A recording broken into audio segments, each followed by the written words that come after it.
Hayek grew up in a small beach town in Veracruz, Mexico. She was a feisty little girl who spent her early days dreaming of stardom. I always liked going to the movies, and we would go on Sunday, which was the day that they played matinees for children, because there was only 1 or 2 movie theaters there. So everybody will come, all different kinds of people. And yeah, somebody will show up with a dog or with whatever, you know. And it was great because as a kid, I love animals. You'd be sitting watching the movie and all of a sudden the rat would go over your feet and then you'd pick them up so that the cat would come, because you always knew that after the rat came the cat. My father was like, he's a fanatic about, you know, the movies. Sometimes we'd go and it was packed. And I remember my father sitting me on his shoulders for the whole movie, just standing there, because I wanted to go so badly to see this movie. And she would just like stare, and she will not be bothered, and she was like that, like completely involved. And one day I ran into this movie, Willy Wonka and the Chocolate Factory, and I looked at this movie and I said to myself, there's actually a place where the river can be of chocolate and the flowers can be candy. You can pick them up and eat them, and you can eat some gum and fly into the sky and then burp yourself back down to earth. And I said, I had this realization, you know, there is one place where everything is possible, and that is the films. So I said, that's what I want to do. And what Salma wants, Salma usually gets. When she was 11 years old, Salma convinced her parents to send her to Academy of the Sacred Heart, a Catholic boarding school in Louisiana. But she was expelled after playing tricks on the nuns, like setting their clocks back. When Salma returned to Mexico, she got serious. I was about, I don't know, maybe 14 years old, and I was very lucky because I had a friend who, at a very young age, was interested in art. She showed me these pictures of this artist. She was this like hairy woman with a mustache and one eyebrow, and there was blood all over them, and I saw it and I found it like, ugh, gross, you know, weird. The painting was by Frida Kahlo, the celebrated Mexican artist who died in 1954. I found myself compelled to like watch that disgusting painting again with the blood, and I would go back and be intrigued by her and try to find out more. And then one day I went to her house in Mexico City, which is a museum now, and I just became enamored. After high school, Salma studied international relations and drama at the elite Universidad Iberoamericana in Mexico City, but she dropped out to pursue a career as an actress. My father is like, really? But I think it was over half her degree already. So he said, why don't you finish your degree, then you try, and then if you don't make it, then you have something to fall on to. And she's like, no. I started doing children's theater. I was, what was her name? Jasmine in Aladdin. That was my first job. And then I did a soap where I was not the main character, and then I was discovered from there, and then I did this soap. That was very successful. More than a success, it was a phenomenon called Teresa. Salma played the title role. No es posible porque yo no quiero. Mi vida ha cambiado y quiero estar sola, Mario. I know how the fans are about the soaps. Yeah, I don't even know how to explain it to you, but the fans are very passionate in Mexico. And so my life changed very, very fast. I really wanted to be a good actress, and I didn't think I was a good actress. So I didn't understand why they were so excited.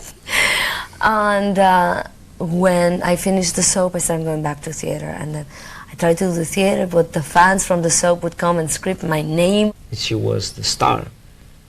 And after that, she said, okay, I'm done here, what's next? It's time to get out of here because I really want to be a really good actress, and nobody cares anymore because I bring people into the theater, or I can be in a soap and be successful now, the soap. So nobody's really gonna care about making me a good actress or helping me become a good actress. So I have to get out of here, because if there's any talent in me, this is gonna kill it. Salma knew the only place to go was Hollywood, so she packed her bags, hopped in her BMW, and set off. Coming up next on Revealed. They say, he's dead, and they hung up the phone. And later, the things one does for art. She's lying on the ground with speared through her vagina.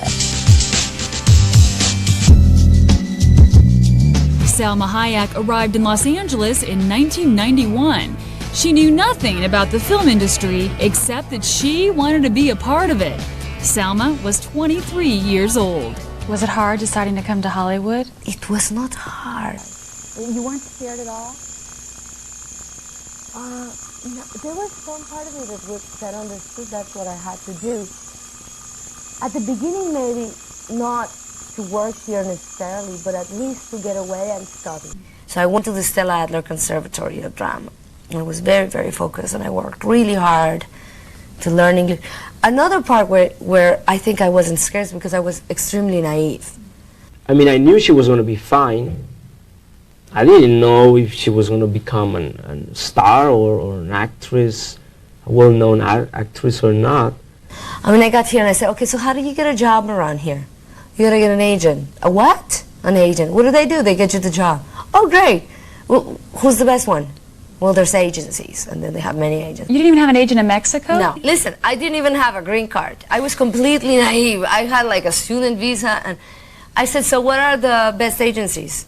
And they said, William Morris, CAA, and ICM. I go, okay, which one's closer to my house? They said, William Morris. I said, okay, so I dial 411. Hello, yeah. Can I have William Morris' number? They give me the number. I call. Hello? May I talk to Mr. Morris, please? He's not home. He's dead, and they hung up the phone. So I call again. Hello, may I talk to Mr. Morris' son, Jr.? Mr. Morris Jr.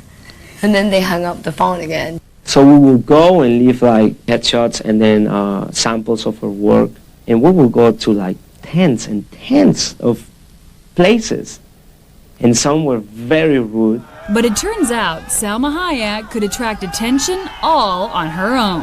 I was having brunch in a hotel with some friends from Mexico. This guy comes over and he says, listen, do you sing? I go, why?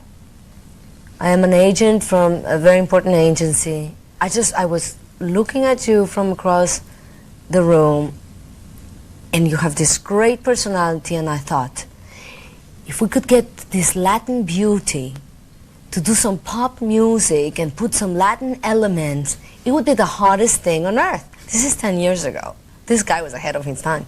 I say, I sing, but I'm a serious actress, I'm not interested in singing.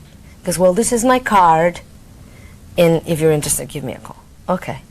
So I show this card around and say, that's the vice president of ICM Music. This is like a very important guy. The music executive helped Salma land a small role on the HBO series Dream On.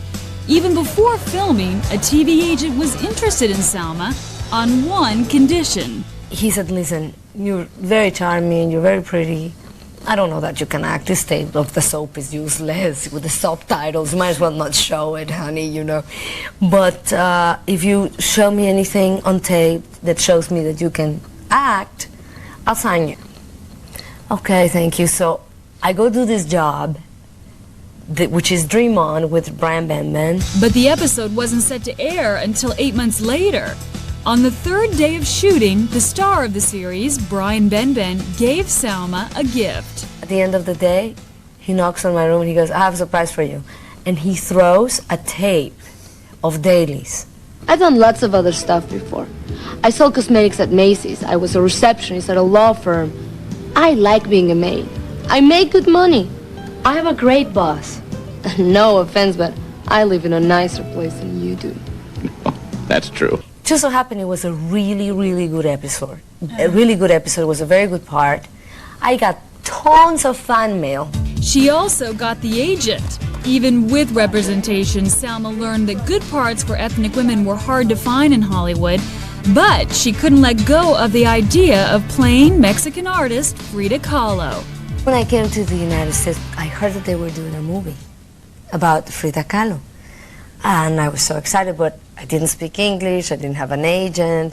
So I started, trying to find out people who would put me in contact with the people who were doing the casting. And I sent them a tape of my soap. Can you imagine? Somebody answered the phone finally and said, listen, just leave it alone, it's not gonna happen. I'm like, but did you see my tape? Yeah, and what's the problem? You're too young. They were very kind. And then I was just so desperate to do this part, and I said, I was very young, and I said, well, it's not gonna get done until I'm old enough. Salma was old enough to be considered for the role of the murdered Tejano singer Selena in a big screen biopic. There was a lot of competition, including a little-known actress named Jennifer Lopez. Salma's first encounter with the future J-Lo wouldn't be her last. There were pools being made in Mexico and here, among the Mexican people. Who would you like it to be play Selena in a movie? I think I won the pools, and this is a long time ago. I don't even think they had a director at the time. The producers called me and they said, you know what? We saw the pools and we think it would be a good idea. We're thinking of making the movie. The truth is that I didn't know her really well. And it was so soon after the death. Honestly, I didn't find it appropriate. However, I think Jennifer did a fantastic job. And I think she was absolutely right for the part, and I think she was wonderful in it. So it wasn't my thing, it wasn't for me. But I think Frida is something that it was truly my passion, and I always wanted to make it. And you also don't want to do 10 biographies about every famous Latin woman, so you have to choose what you want to do. It would have been like I would have been not loyal to Frida if I had done that movie. Filming the life of Mexican artist Frida Kahlo became Salma's obsession. But first, the actress had to make a name for herself. Coming up, the bare necessities. If you don't do the love scene, we'll get another girl. And later, decisions. No, yes, no, yes.